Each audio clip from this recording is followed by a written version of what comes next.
ইতিমধ্যে আমি বিভিন্ন প্রশ্ন দেখতে পাচ্ছি। মোহাম্মদ শরীফ আপনি লিখেছেন, দু একদিনের মধ্যেই সংসদে বাজেট উত্থাপিত হবে। এবার বাজেটে দেশি বিদেশি ঋণের সুদই দিতে হবে ১.৫ লাখ কোটি টাকা। এ সম্পর্কে আপনি কি বলবেন?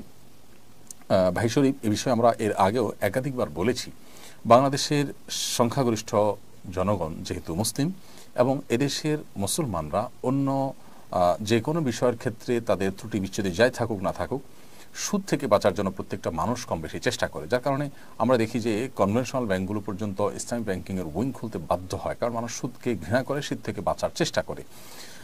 এজন্য জাতীয় বাজেটে সুদি ঋণের নির্ভরতা কমানোটা এটা আমাদের সংশ্লিষ্ট কর্তৃপক্ষের নৈতিক দায়িত্ব, সরকারের নৈতিক দায়িত্ব। কারণ জনগণ যে জিনিসটি চায় না, সে জিনিসটি জনগণের উপরে যথাসম্ভব চাপানো থেকে বিরত থাকাটা তাদের অবশ্যই দায়িত্বের মধ্যে পড়ে।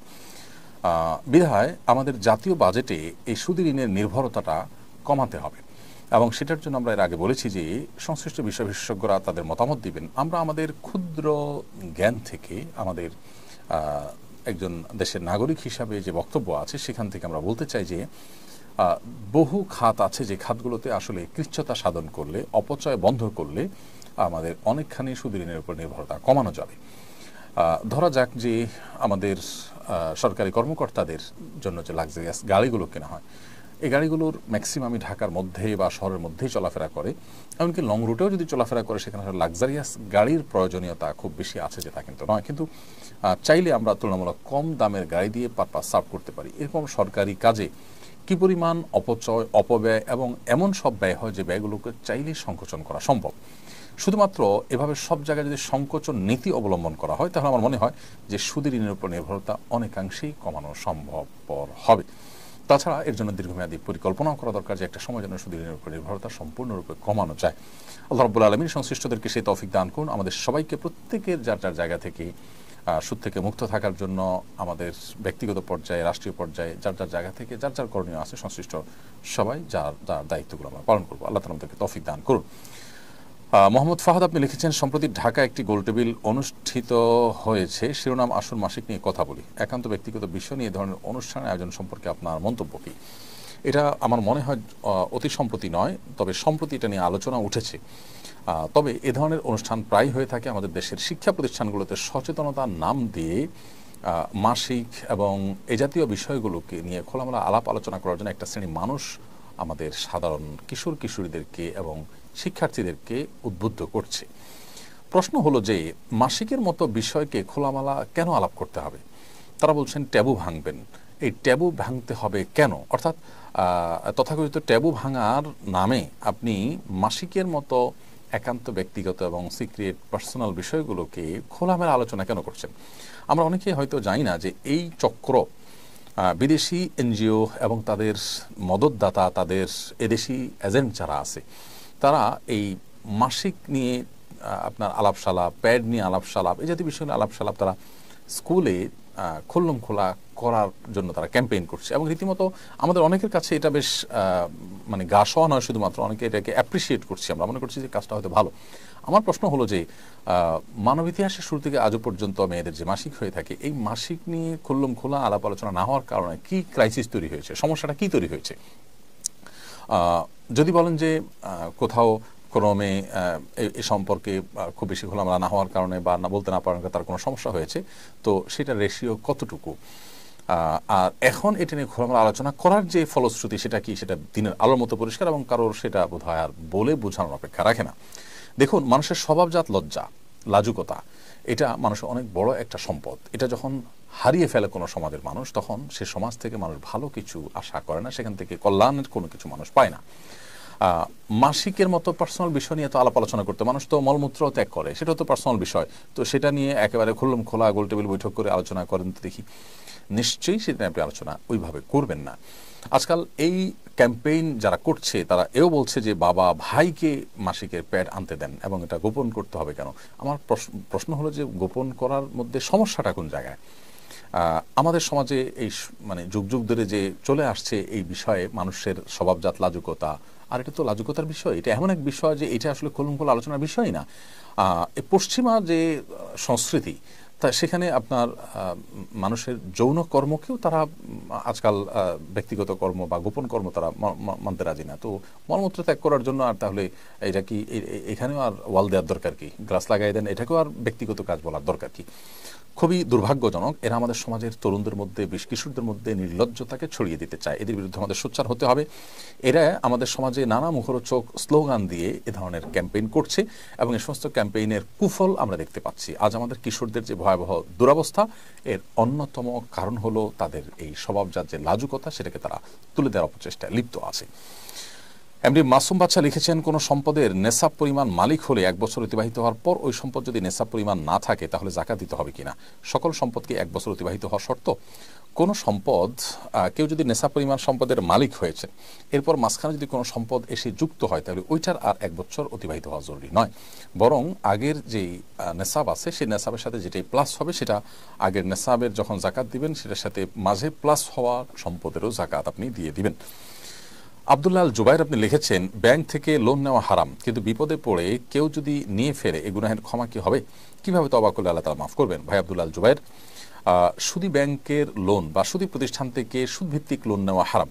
অতএব কেউ সুদভিত্তিক লোন নিয়ে ফেললে আল্লাহ সুবহানাহু ওয়া তাআলার কাছে তওবার প্রক্রিয়া হলো যে খুব দ্রুততার সাথে তার অন্য স্থাবর অস্থাবর সম্পত্তি বিক্রি করে হলেও বা অন্য হালাল বা বৈধ লোন নিয়ে হলেও এই লোনটাকে ক্লোজ করে ফেলা, অর্থাৎ যত দ্রুত সম্ভব এটা ক্লোজ করে ফেলা এবং আগের চুক্তি অনুযায়ী যে সুদ, সেই সুদ দেওয়ার কারণে যদি তিনি এখন ভুল বুঝতে পারেন এবং তওবা নাসুহা করেন, আশা করে আল্লাহ তাআলা তাকে মাফ করবেন এবং তওবা নাসুহা করবেন, জীবনে আর কখনো তিনি সুদের পথে পা বাড়াবেন না, যত বিপদই তার হোক না কেন। আশা করে যে আল্লাহ রাব্বুল আলামিন ক্ষমা করবেন, কারণ তিনি ক্ষমাশীল, তিনি ক্ষমাকে ভালোবাসেন। ইন্নাল্লাহা ইউহিব্বুত তাওয়াবিনা ওয়া ইউহিব্বুল মুতাতাহহিরিন। আল্লাহ তাআলা তওবা করে আল্লাহর দিকে যারা আসেন তাদেরকে আল্লাহ তাআলা ভালোবাসেন, বিধায় তওবা করে গুনাহ মাফ চাইলে আশা করে যে আল্লাহ তাআলা মাফ করবেন। নদী ইআইডি থেকে আপনি লিখেছেন, কিভাবে দোয়া করলে দোয়া কবুল হয়? দেখুন, দোয়া আল্লাহ তাআলার সবচেয়ে প্রিয় আমল, বান্দার এই আমলটি আল্লাহ সবচেয়ে বেশি পছন্দ করেন, বিধায় দোয়া আমাদের করা উচিত। দোয়া কবুলের প্রক্রিয়া 3টি হয়ে থাকে হাদিসের আলোকে। একটা হলো আমি যা চাইলাম কাঙ্ক্ষিত তা পেয়ে গেলাম, আর একটা হলো যা চাইলাম তা পেলাম না, কিন্তু বিপরীতে এমন কিছু পেলাম যেটা আসলে এই দোয়ার চাইতেও, যেটা কাঙ্ক্ষিত আমি চেয়েছি দোয়ার মাধ্যমে, এর চাইতেও গুরুত্বপূর্ণ কিছু, সেটা যদি আমি পেয়ে যাই তাহলে সেটা হবে এর চাইতেও গুরুত্বপূর্ণ। হতে পারে আমি আমার জন্য একটা জিনিসকে ভালো মনে করে আল্লাহর কাছে চাইছি, আল্লাহ তাআলা সেটা না দিয়ে অন্য একটা জিনিস দিলেন যা আমি আসলে চাইনি, অথচ সেটা আমার জন্য আরও বেশি ইম্পর্টেন্ট। এরকম অনেক সময় আমাদের দোয়া কবুল হয়। আবার কোনো কোনো ক্ষেত্রে আমার কাঙ্ক্ষিত বিষয়টা দুনিয়ার তার কোনো বিনিময় না দিয়ে আল্লাহ তাআলা আখিরাতে তার বিনিময় দিবেন, এটাও দোয়া কবুলের একটা প্রক্রিয়া এবং পদ্ধতি। তো সব ক্ষেত্রেই আল্লাহ রাব্বুল আলামিনের কাছে বান্দা কল্যাণের আশা করবেন এবং কখনো নিরাশ হবেন না। দোয়া কবুলের শর্ত পূরণ করে দোয়া করলে ইনশাআল্লাহ দোয়া কবুল হবে, সেই ব্যাপারেই জোরালোভাবে তিনি আশা রাখবেন। হালাল ভক্ষণ থাকা, হালাল উপার্জন থাকা, সেই সাথে অবৈধ বা অন্যায় কোনো কাজের জন্য দোয়া না করা, দোয়া করে দোয়া কবুলের জন্য তাড়াহুড়া না করা, এই বিষয়গুলো দোয়া কবুলের জন্য মৌলিকভাবে শর্ত। আলী হাসান লিখেছেন, আমি যে দোকানে চাকরি করি সে দোকানে মালিক মাঝে মধ্যে দোকানে থাকেন না, তখন দোকান বন্ধ করতেও নিষেধ করে যান। আমার তখন দোকানে নামাজ পড়া লাগে, এখন কি ওই জায়গায় চাকরি করা আমার জন্য জায়েজ হবে? ভাই আলী হাসান, দোকানে যদি নামাজ পড়তেই হয় তাহলে দোকানে একাধিক ব্যক্তি থাকলে তাদেরকে নিয়ে জামাতে নামাজ পড়বেন এবং মাঝে মধ্যে এরকম হলেও প্রায় সময় আপনি যেন জামাতে শামিল হতে পারেন মালিকের সাথে, সেটি নিয়ে আপনি আলোচনা করবেন, বোঝাপড়া করার চেষ্টা করবেন। আর যদি আপনার সাথে আর কেউ না থাকে বা কেউ আপনাকে তিনি জামাতে নামাজ পড়ার কোনো সুযোগ না দেন, তাহলে সেক্ষেত্রে অবশ্যই আপনি বিকল্প কোনো চাকরি খোঁজার চেষ্টা করবেন এবং আল্লাহ তাআলার উপরে আস্থা রাখবেন, ভরসা রাখবেন। আল্লাহ তাআলা আপনার রিজিকের ব্যবস্থা ইনশাআল্লাহ অবশ্যই করবেন, সেভাবে সিরিয়াসনেসের সাথে আপনি চেষ্টা করবেন এবং বিকল্প নিয়ে ভাববেন। মোহাম্মদ ফাহাদ লিখেছেন, সম্প্রতি ঢাকা একটি গোলটেবিল অনুষ্ঠিত হয়েছে, শিরোনাম হলো আসুন মাসিক নিয়ে কথা বলি। সরি, এটা নিয়ে আমরা তো একবার উত্তর দিয়েছি।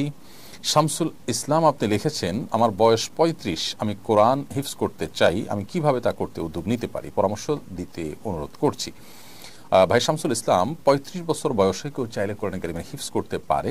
আপনার তেলাওয়াত যদি বিশুদ্ধ না থাকে তাহলে আপনার প্রথম কাজ হবে তেলাওয়াত বিশুদ্ধ করা। আপনার আশেপাশে কোনো মসজিদের ইমাম, খতিব, কোনো হাফেজ, এরকম কোনো ব্যক্তির শরণাপন্ন হয়ে তাদের মাধ্যমে কোরআন কারীমের বিশুদ্ধ করার কাজটি আপনি সব কিছুর আগে করবেন।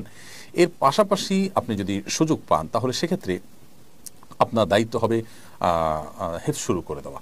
কোনো একজন হাফেজে কোরআন যিনি কোনো একটা মসজিদের দায়িত্ব পালন করছেন অথবা কোনো একটা মাদ্রাসার দায়িত্ব পালন করছেন, এক কথা যিনি হাফেজ, এরকম কোনো ব্যক্তির শরণাপন্ন হয়ে তার সহযোগিতা নিয়ে আপনি প্রতিদিন একটু একটু করে তেলাওয়াত করবেন এবং যেটা তেলাওয়াত করছেন সেটা সালাতের মধ্যে, নামাজের মধ্যে বারবার করে নফল নামাজে, ফরজ নামাজে আপনি পড়তে থাকবেন। ইনশাআল্লাহ আপনি এভাবে যদি ধীরে ধীরে শুরু করে দেন, আশা করা যায় আল্লাহ রাব্বুল আলামিন একসময় আপনাকে অবশ্যই তৌফিক দান করবেন এবং আপনি ইনশাআল্লাহ তাআলা আপনার কাঙ্ক্ষিত জায়গায় পৌঁছতে পারবেন, অর্থাৎ আপনি আপনার হিফজ সম্পাদন করতে পারবেন। আল্লাহ তাআলা আপনাকে সেই তৌফিক দান করুন, আমরা মনে প্রাণে আপনার জন্য দোয়া করছি।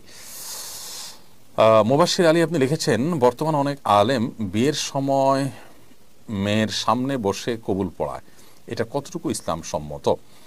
দেখুন, বিয়ের সময় মেয়ের সামনে বিয়ের আগদ হতে পারে যদি মেয়ে পর্দা পুশিদার মধ্যে থাকে, কোনো অসুবিধা নেই। পর্দা পুশিদার মধ্যে থেকে যদি আগদ হয় তাহলে সে আগদ অনুষ্ঠান জায়েজ আছে। আর যদি পর্দা পুশিদার খেলাফ হয় তাহলে সেক্ষেত্রে মেয়েকে উপস্থিত রেখে এমনটি করার কোনো কারণ নেই, কারণ পর্দা ইসলামের ফরজ বিধান, বিধায় সেই ফরজ বিধান বিবাহের মধ্যে লঙ্ঘন হলে সেটা কিন্তু নাজায়েজ কাজ হবে। বিধায় এই বিষয়টি খেয়াল রাখতে হবে যে মেয়ের উপস্থিতি যদি আগদ হয়ে থাকে সেখানে পর্দা ঠিকমতো হচ্ছে কি হচ্ছে না। তো এই জন্য মেয়ের উপস্থিতি থাকাটা যে জরুরি নয় সেটা আমাদের বোঝা দরকার। অনেকে মনে করি আমরা মেয়েদের উপস্থিতি থাকা জরুরি, মেয়ের উপস্থিতি থাকা মোটেও বিয়ের আগদ সম্পন্ন হওয়ার জন্য জরুরি নয়, বরং আগদ সম্পন্ন হওয়ার জন্য মেয়ের অনুমতিটা জরুরি। অনুমতি যদি নিয়ে আসা হয় বা মেয়ের সম্মতি যদি থাকে সেক্ষেত্রে মেয়ের পক্ষ থেকে মেয়ের বাবা বা পরিবারের কোনো সদস্য তার তরফ থেকে প্রস্তাব বা সম্মতি এটা দিলেই চলবে ইনশাআল্লাহ তাআলা। এরপরে শোয়েব আহমদ আপনি লিখেছেন, আসুন্নাহ ফাউন্ডেশনের সবার জন্য কোরবানি প্রজেক্টের আদ্যপন্ত জানতে চাই। ভাই শোয়েব আহমদ, আসুন্নাহ ফাউন্ডেশনের কোরবানি প্রজেক্টের ইতিমধ্যে আমরা ঘোষণা করেছি, সবার জন্য কোরবানি প্রজেক্ট এবছরও ইনশাআল্লাহ যথারীতি হচ্ছে এবং সেই সাথে আমরা কোরবানির গোশত সংগ্রহ করার কাজ যেটি গত 2 বছর যাবত করছি সেটি এবছর আমরা আবারও করছি ইনশাআল্লাহ তাআলা।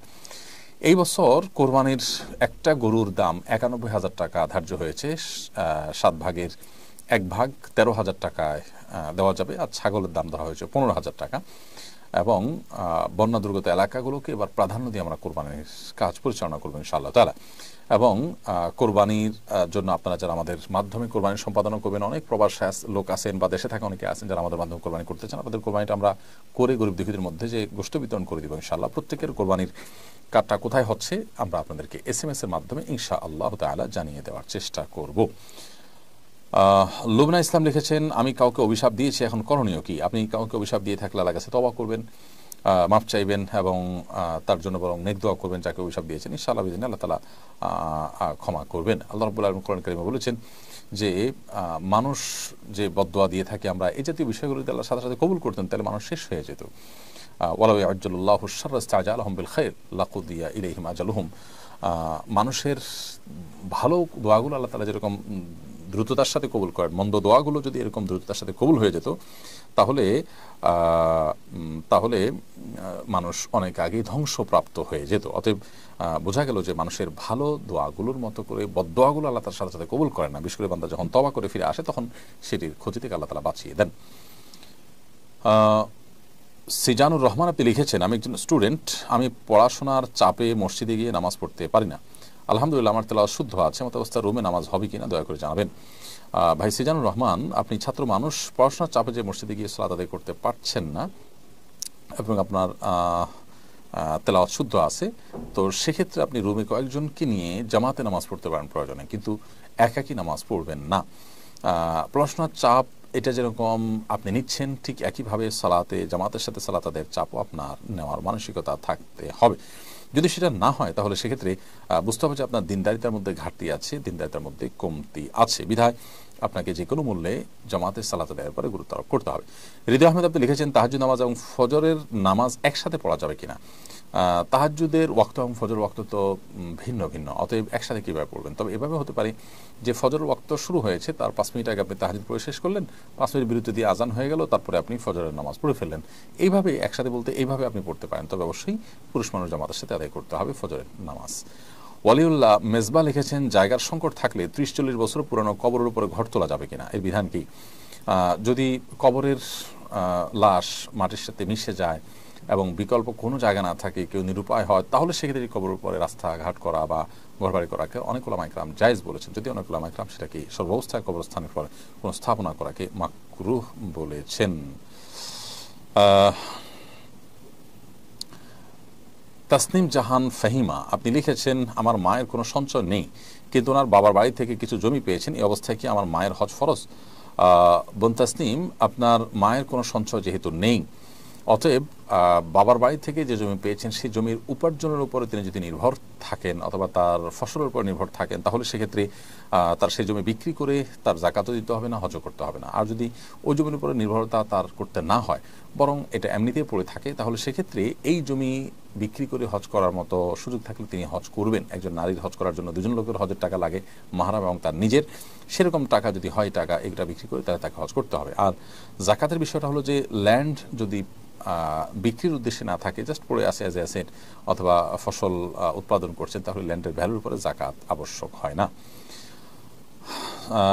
জায়ান আহমদ আপনি লিখেছেন, নামাজ বা কোনো আমল করার সময় মনের অজান্তে লোক দেখানোর কথা মনে হয়, সাথে সাথে অনুতপ্ত হয়ে এতে কি দেওয়া হবে? না, এতে দেওয়া হবে না ইনশাআল্লাহ। নিজের ইচ্ছার বাইরে মনের ভিতরে যে আপনার চিন্তা আসে, এই চিন্তার কারণে মানুষ গুনাহগার হবে না, এটা শয়তান সৃষ্টি করে, এবং এটা আসার সঙ্গে সঙ্গে মানুষ যখন অনুতপ্ত হয়, লজ্জিত হয়, নিজেকে ভৎসনা করে এবং তওবা করে ফিরে আসেন, আশা করে যে আল্লাহ রাব্বুল আলামিন তাকে ক্ষমা করবেন।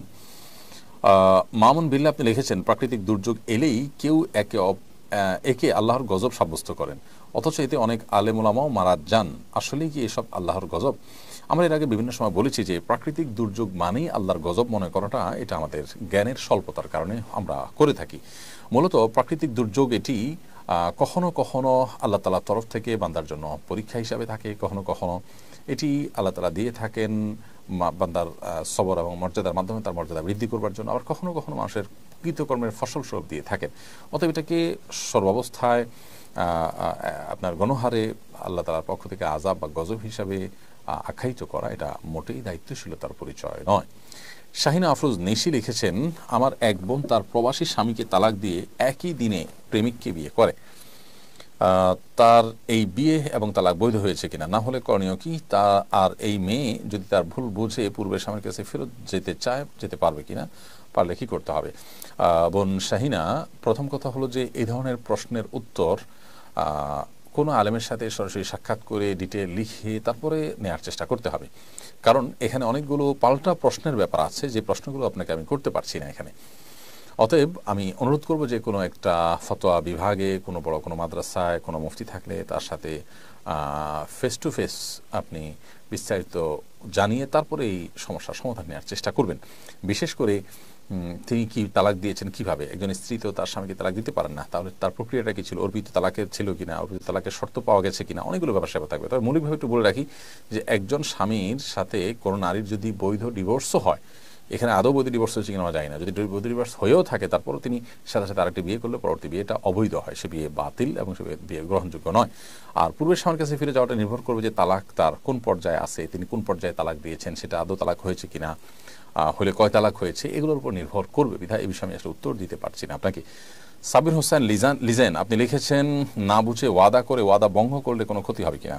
না বুঝে ওয়াদা করেছেন এমন ওয়াদা যেটা আপনি রক্ষা করতে পারবেন না, তো এটা আপনি ভঙ্গ করেছেন, তাহলে সেক্ষেত্রে আল্লাহ তাআলার কাছে তওবা করবেন, খাঁটি তওবা, যে এ ধরনের দায়িত্ব জ্ঞানহীনতার কাজ আর করবেন না। কারণ ওয়াদা করার পর ওয়াদা খেলাফ করা গুনাহের কথা এবং কবিরা গুনাহ, এই কবিরা গুনাহ থেকে আল্লাহ তাআলার কাছে মাফ চাইতে হবে, তওবা নাসুহা এবং খাঁটি তওবা করতে হবে।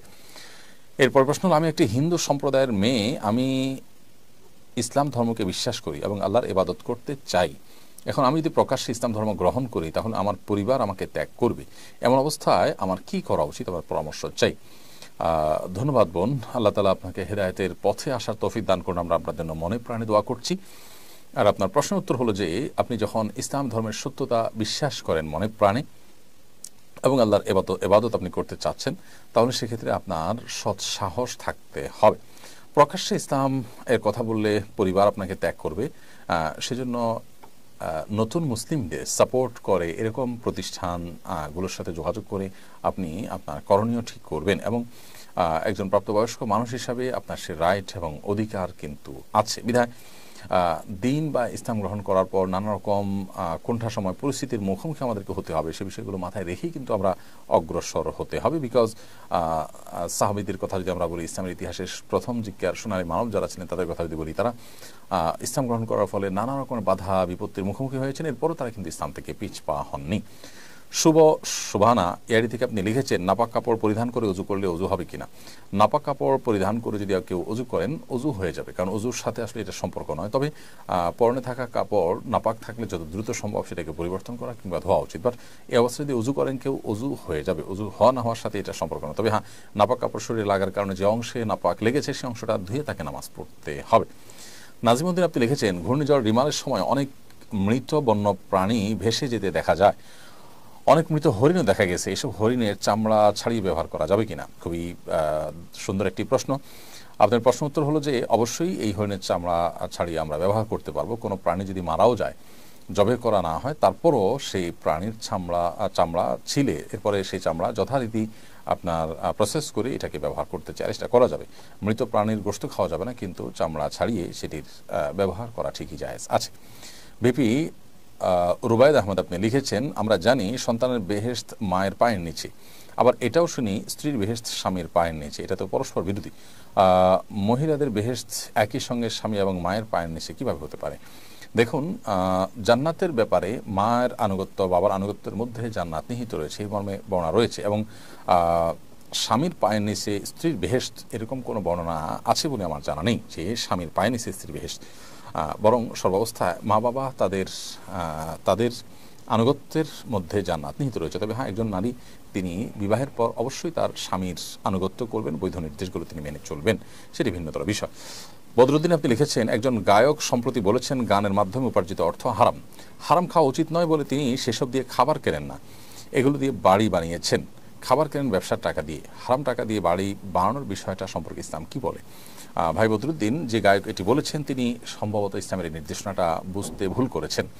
মূলত হারাম খাওয়া নিষেধ এর মানে এই নয় যে আক্ষরিক অর্থে শুধু খাওয়া, তার মানে হারাম উপার্জন করাটাই নিষেধ।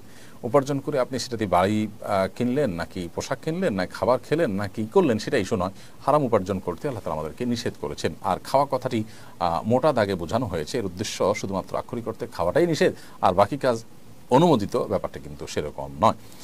মাহমুদুল হাসান আপনি রেখেছেন, দেশের একটি পাবলিক বিশ্ববিদ্যালয় নারী ভিসি নারী পুরুষকে একত্র করে বিশ্ববিদ্যালয়ের মসজিদের মূল অংশে অনুষ্ঠান করতে চাইলে মসজিদের ইমাম সাহেব এটা উচিত নয় বলে জানান। এর পরিপ্রেক্ষিতে পরবর্তীতে অন্য একটি মিথ্যা অজুহাতে ইমামকে অব্যাহতি দেওয়া হয়। বিষয়টা নিয়ে সমালোচনা হচ্ছে, নিয়ে আপনার মন্তব্য জানতে চাই। বিষয়টি আমাদের নজরে এসেছে, খুবই গর্হিত কাজ। এ ধরনের কিছু মানুষ, এ ধরনের কিছু নীতিহীন এবং ভ্রষ্ট মানুষ, তাদের কারণে বিশ্ববিদ্যালয়গুলোর প্রতি মানুষের দিন দিন বীতশ্রদ্ধ ভাব এটা বাড়ছে এবং মানুষ দিন দিন আস্থা হারিয়ে ফেলছে দেশের এই শিক্ষা প্রতিষ্ঠান বা বিদ্যাপীঠ, সর্বোচ্চ বিদ্যাপীঠগুলোর উপর। মসজিদে নারী পুরুষ মিলে যে কোনো প্রোগ্রাম করবে, মসজিদ এই কাজের জন্য নয়। মসজিদ তো অন্য 10টা জায়গার মতো নয়, এটা আল্লাহর ঘর। অতএব এখানে ইমাম সাহেব নিষেধ করে তার দায়িত্বই তিনি পালন করেছেন। মসজিদে যদি কোনো নারী নামাজ পড়তে আসেন, তিনি যথা নিয়মে পর্দার সাথে তিনি আলাদা করে নামাজ পড়বেন। কিন্তু নারী পুরুষ একসাথে মিশ্রিত অবস্থায় আপনি সেখানে বিভিন্ন অনুষ্ঠান করবেন মসজিদের মধ্যে, এটা কোনো অবস্থাতে জায়েজ নয়। ইমাম সাহেব যেটি বলেছেন সেটি সত্যই বলেছেন। ইমাম সাহেবের কথাকে যদি তিনি সহ্য করতে না পারেন, তাহলে সেক্ষেত্রে তার সেটা সহ্য ক্ষমতার ঘাটতি এবং কমতি। তিনি ইমাম সাহেবের প্রতি এই কারণে অন্য অজুহাত তুলে যে ইমাম সাহেবের চাকরি থেকে তাকে অব্যাহতি দেওয়ার উদ্যোগ নিয়েছেন, সেটি অবশ্যই গর্হিত কাজ করেছেন এবং তার উচিত তওবা করা, আল্লাহর ভয় করে ফিরে আসা। আমাদের সবাইকে আল্লাহর কাছে চলে যেতে হবে। আমাদের অন্যায় অনাচার, ক্ষমতার দম্ভ, এর সবগুলোর জন্য আল্লাহ তাআলা কিছু কিন্তু আমাদেরকে বিচারের মুখোমুখি হতে হবে। বিধায় আমরা আশা করব যে ইমাম সাহেবকে তার চাকরি ফিরিয়ে দেওয়া হবে এবং এই ভিসি তাকে যথাযথভাবে তার এই কৃতকর্মের জন্য প্রায়শ্চিত্ত করতে বাধ্য করা হবে। এটি আমরা প্রত্যেকটা মানুষই আশা করব এবং যে কোনো বিভাগ মানুষই সেটা আশা করবে। না হলে সমাজের মানুষের আস্থা দিন দিন তলানিতে যেতে থাকবে দেশের সর্বোচ্চ বিদ্যাপীঠগুলোর ব্যাপারে। খাদিজাতুল কুবরা আপনি লিখেছেন, আমি একজন স্টুডেন্ট, আমার পড়াশোনা মনোযোগী হতে পারছি না, আগের মতো ভালো রেজাল্ট করতে পারি না, চেষ্টার পরেও হয় না, এখন আমার কি করা উচিত? বোন খাদিজাতুল কুবরা, আপনার পড়াশোনার প্রতি মনোযোগী না হওয়ার অন্যতম বড় কারণ হতে পারে আপনার সোশ্যাল মিডিয়ার আসক্তি, মোবাইল ফোন ইত্যাদিতে ব্যস্ত থাকা ইত্যাদি ইত্যাদি। যদি এরকম কিছু হয়ে থাকে তাহলে সেক্ষেত্রে আপনি সেগুলো থেকে বেরিয়ে আসতে হবে এবং পড়াশোনায় মনোযোগ সৃষ্টি করবার জন্য আপনি রাতে তাড়াতাড়ি ঘুমিয়ে ভোরে উঠে পড়াশোনা করতে পারেন, সেটাও পড়াশোনার প্রতি মনোযোগ সৃষ্টি করতে সহায়ক ভূমিকা রাখতে পারে। এছাড়া আপনি ভালো কোনো সাইকিয়াট্রিস্টের সাথে যোগাযোগ করতে পারেন, ভালো কোনো কাউন্সিলের সাথে যোগাযোগ করতে পারেন এবং একজন বিচক্ষণ বিদগ্ধ আলেমের কাউন্সিলিংয়েও আপনার উপকার বয়ে আনতে পারে। পুরো অবস্থা জেনে তারপর আপনাকে পরামর্শ দেওয়াটা সহজ হবে। শাবিনা সুলতান আপনি লিখেছেন, আমি মানসিকভাবে খুবই কষ্টে আছি, আর সহ্য হচ্ছে না, কিভাবে নিজেকে সামলাবো। দেখুন, ইমানদারের কষ্টের যে কোনো মানুষের কষ্টের একটা শেষ আছে, সীমানা আছে। দুনিয়া জীবন শেষ হয়ে গেলে আমাদের এই কষ্টগুলো আর থাকবে না। এজন্য একজন ইমানদার যে কোনো কষ্টে ভেঙে না পড়ে, মুষড়ে না পড়ে তিনি আল্লাহর প্রতি আস্থা রাখবেন এবং ভরসা রাখবেন। মনে রাখবেন যে এই পরিস্থিতি আপনার যে কষ্টের কারণ হচ্ছে, এটার এক সময় এন্ডিং আছে, এর একটা শেষ আছে, বিধায় এক সময় এটা শেষ হবে। বিধায় আপনি সবর করবেন এবং আল্লাহ সুবহানাহু ওয়া তাআলার কাছে কামনাকে দোয়া করবেন। আল্লাহ তাআলা তার প্রিয় নবীদেরকে, তার প্রিয় রাসূলদেরকে জীবনে অনেক বেশি বিপদ-আপদ দিয়েছেন, পেরেশানি দিয়েছেন, অতএব তারা কিন্তু সেগুলোতে সবর করেছেন, ভেঙে পড়েন নাই। আপনি ভেঙে পড়বেন না, আল্লাহ তাআলার কাছে দোয়া করবেন। দুরুদ এবং দোয়া ইউনুস এবং ইস্তেগফার বেশি বেশি পাঠ করবেন। এবং বিশেষ করে এই ধরনের পরিস্থিতিতে আল্লাহ তাআলার কাছে ডিপ্রেশন থেকে বাঁচার জন্য দোয়া করবেন। আল্লাহুম্মা ইন্নী আউযু বিকা মিনাল হাম্মি ওয়াল হাযান। আল্লাহ আপনার কাছে টেনশন, পেরেশানি, ডিপ্রেশন থেকে আমরা পানাহ চাই। আশা করি আল্লাহ তাআলা আপনার প্রতি রহম করবেন। আব্দুল্লাহ জুবাইর লিখেছেন, দ্রুত বিবাহের জন্য কি কোনো আমল আছে? স্পেসিফিক কোনো আমল নেই, তবে দ্রুত বিবাহের জন্য আপনি নিজের উপার্জন করার পাশাপাশি আল্লাহ তাআলার কাছে সাধারণ সময় দোয়া করলেন এবং প্রচেষ্টা অব্যাহত রাখলেন। আশা করি আল্লাহ তাআলা আপনাকে সফল করবেন। ফরিদ কবির লিখেছেন, লিচুর ক্ষেত্রে একটা ব্যাপার প্রায় লক্ষ্য করা যায়, পরিমাণে কম থাকে। যারা পরিমাণে কম দেয় তাদের ব্যাপারে ইসলাম কি বলে? কোরআন কারীমে আল্লাহ তাআলা বলেছেন, ওয়াইলুল লিল মুতাফফিফিন। যারা পরিমাণে কম দেয় ক্রয় বিক্রয়ের ক্ষেত্রে, তাদের জন্য ধ্বংস অনিবার্য, আল্লাহ তাআলা বলেছেন। এবং কমে সামুদের যে ত্রুটিগুলো ছিল, তোমার থেকে একটা ছিল যে তারা মাপে কম দিত। আরও বিভিন্ন জাতির এই ধরনের অপরাধ কর্ম ছিল এবং তার ফলশ্রুতিতে তাদের প্রতি আল্লাহ তাআলা আযাব এসেছে। আখির নবী মুহাম্মদ সাল্লাল্লাহু আলাইহি ওয়াসাল্লামের উম্মতদের উপর একসাথে আযাব এসে সমূলে তাদের ধ্বংস করবে না। তবে আল্লাহ তাআলা কোরআনে ঘোষণা দিয়েছেন, ওয়াইলুল লিল মুতাফফিফিন, যারা ওজনে কম দেয় তাদের ধ্বংস অনিবার্য, সেটা আজ হোক আর দুদিন পরে হোক। বিধায় আল্লাহ তাআলার কাছে অবশ্যই এর জন্য জবাবদিহিতার মুখোমুখি হতে হবে এবং কিয়ামতের ময়দানের বিচার হবে, জাহান্নামে যেতে হবে। বান্দার হক এমন কঠিন বিষয় যে বান্দার হক আল্লাহ তাআলা মাফ করবেন না। বান্দার হক বান্দার কাছ থেকে যদি আপনি সেটার সুরাহা করে নিয়ে যেতে না পারেন, তাহলে মৃত্যুর পর আল্লাহ তাআলার কাছে আপনার প্রত্যেকটা পয়সার জন্য আপনাকে হিসাব দিতে হবে। সেখানে একজন লিচু বিক্রেতা 100 লিচু বলে দিলেন, তিনি জানেন সেখানে 10টা কম আছে, ইচ্ছা 10 কমায় দিলেন। তো এই যে বিজনেস তিনি করছেন, তিনি এর জন্য হারামে লিপ্ত এবং আল্লাহ তাআলার কাছে জবাবদিহি করবেন। বিধায় আল্লাহর ভয় তাদের মধ্যে থাকা উচিত এবং মনে রাখা যদি এই সম্পদ আমাদেরকে সুখ দিতে পারে না যদি আমরা হারাম পদ্ধতিতে সেটি কামাই। সোহেল সুন্দরা লিখেছেন, বই বিনিময় উৎসব, এক বই বিনিময় অন্য বই বিনিময় কি সুদের পর্যায়ে পড়ে? যদি কারোর কাছে বই থাকে, একটা বই দিয়ে তিনি আরেকটা বই লেনদেন করেন পরস্পরের মধ্যে, তো এটা সুদের আওতায় পড়বে না। আশিক মণ্ডল আপনি লিখেছেন, কসর নামাজ জামাতে কিভাবে পড়বে এবং জুমার দিন কিভাবে কসর করব? কসর নামাজ আপনি যখন জামাতে পড়বেন, তখন ইমাম সাহেব যদি মুসাফির হন এবং মুক্তাদিরও মুসাফির হয়, তাহলে উভয় কসর পড়বেন। আর যদি ইমাম সাহেব স্থানীয় হয়, তাহলে সেক্ষেত্রে মুক্তাদির জন্য আর কসর প্রযোজ্য হয় না। মুক্তাদি মুসাফির হলেও ইমামের আনুগত্য করে পুরো নামাজ পড়বেন। আর জুমার দিন মুক্তাদি যদি মুসাফির হন, তিনি চাইলে জুমা না পড়ে জোহর পড়তে পারেন। আর যদি জুমা পড়েন, তাহলে সেক্ষেত্রে জুমা ইমাম সাহেবের সাথে যথারীতি 2 রাকাত জুমাই পড়বেন, জুমার 2 রাকাতে তার কসর হয় না। মাহবুবুর রহমান লিখেছেন, ঘূর্ণিঝড় রিমালের দেশে দক্ষিণাঞ্চলে ব্যাপক ক্ষয়ক্ষতি হয়েছে, দুর্যোগকালে করণীয় কি? দুর্যোগকালে একে অন্যের সহযোগিতা করা খুব বেশি কর্তব্য। স্বার্থপরতার পরিচয় দেওয়া মোটেও উচিত নয়। সময় একরকম থাকে না, সময় পরিবর্তন হয়। সবচেয়ে বড় কথা হলো, এই সময়গুলো আল্লাহ তাআলার সন্তুষ্টির লাভের বিরাট বড় সুযোগ আমাদেরকে তৈরি করে দেয়, এনে দেয়। সেজন্য সেই সুযোগটাকে সর্বোচ্চ সদ্ব্যবহার আমাদের করা উচিত এবং একে অন্যের পাশাপাশি দাঁড়ানো উচিত। ঘূর্ণিঝড় রিমাল দেশের দক্ষিণাঞ্চলে ব্যাপক ক্ষয়ক্ষতি হয়েছে, আসুন্নাহ ফাউন্ডেশনের কোনো ত্রাণ কার্যক্রম দেখতে পাচ্ছি না, কেন? ধন্যবাদ আপনাকে আসুন্নাহ ফাউন্ডেশনকে স্মরণ করবার জন্য। আসলে দক্ষিণাঞ্চলে যে ক্ষয়ক্ষতি হয়েছে, প্রথমত সেই ক্ষয়ক্ষতিটা তো সন্দেহাতীতভাবে বেশ অনেক ক্ষয়ক্ষতি হয়েছে, কিন্তু আসুন্নাহ ফাউন্ডেশন এখান থেকে ত্রাণ কার্যক্রম পরিচালনা করার জন্য বেশ কিছু বিষয় আমরা গুরুত্বের সাথে খুব বিবেচনা করি। এর একটা হলো যে ক্রাইসিসটা যখন অনেক বেশি হয়, যখন আসলে কোনোভাবেই মানুষ সেটা টলারেট করার মতো থাকে না, তখন আমরা সর্বশক্তি দিয়ে নেমে পড়ার চেষ্টা করি।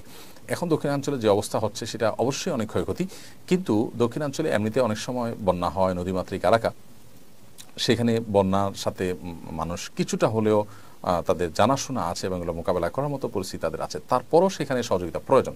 কিন্তু আসুন্নাহ ফাউন্ডেশনের আপনারা জানেন যে অনেকগুলো প্রজেক্ট ইতিমধ্যে চলমান আছে। এই অবস্থায় আসলে অনেক জরুরি কাজ যেগুলো আমরা ইতিমধ্যে হাতে নিয়ে ফেলেছি, সেগুলো শেষ না করে আসলে আমরা মুভ করতে পারছি না। যেজন্য আমরা ভাবছি যে আপাতত খাদ্যের কষ্টে সেখানে মানুষ আছে এবং অনাহারে মানুষ দিনাতিপাত করছে, এই লেভেলের কষ্টের চাইতে ঘরবাড়ি ভাঙন, অন্যান্য ক্ষয়ক্ষতিগুলো মানুষের বেশি হয়েছে। যার কারণে আমরা ইনশাআল্লাহ বন্যা পরবর্তী পুনর্বাসন করতে পারি কিনা সেটা নিয়ে আমরা ভাবছি, পর্যালোচনা করছি।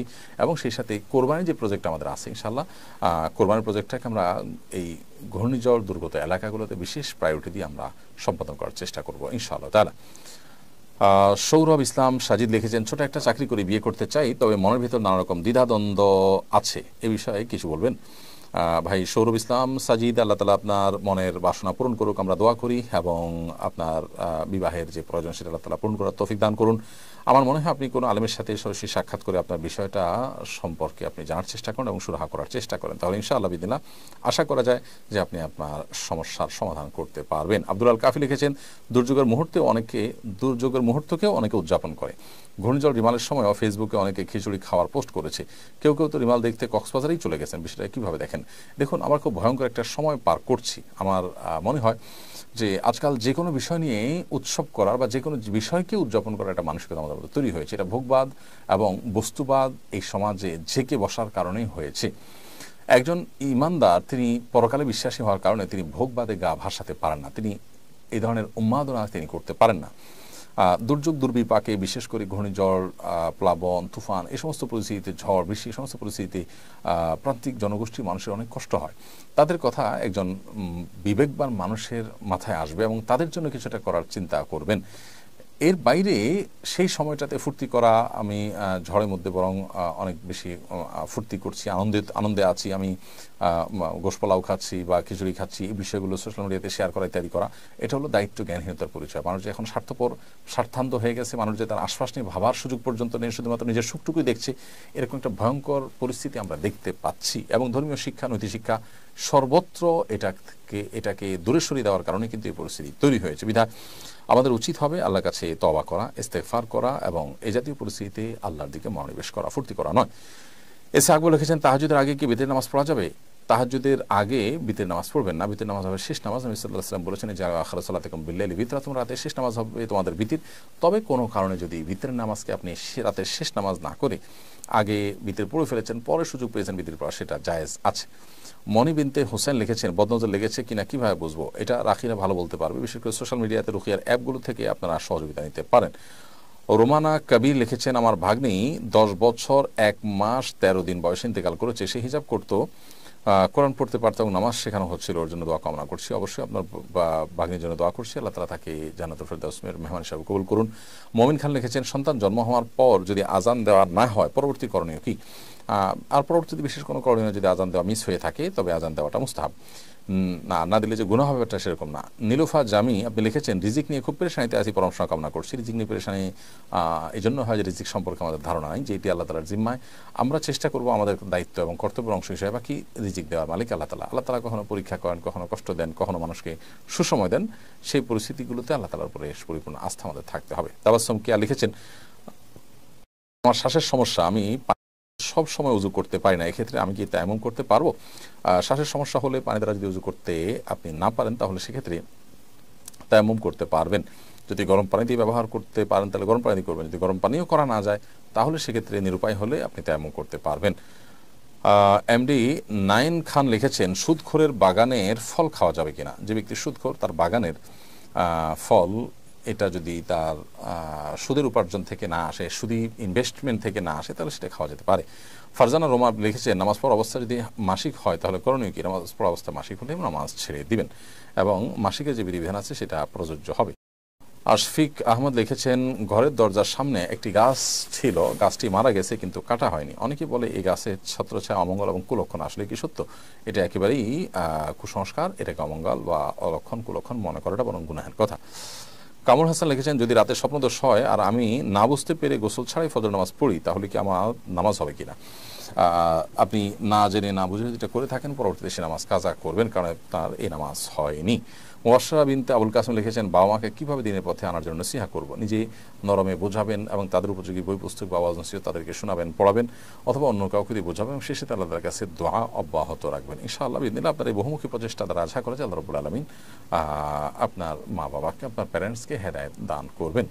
তবে চূড়ান্ত কথা হলো যে হেদায়েতের মালিক আল্লাহ তাআলা, আমরা চেষ্টা করার মালিক শুধুমাত্র আমরা চেষ্টা করব।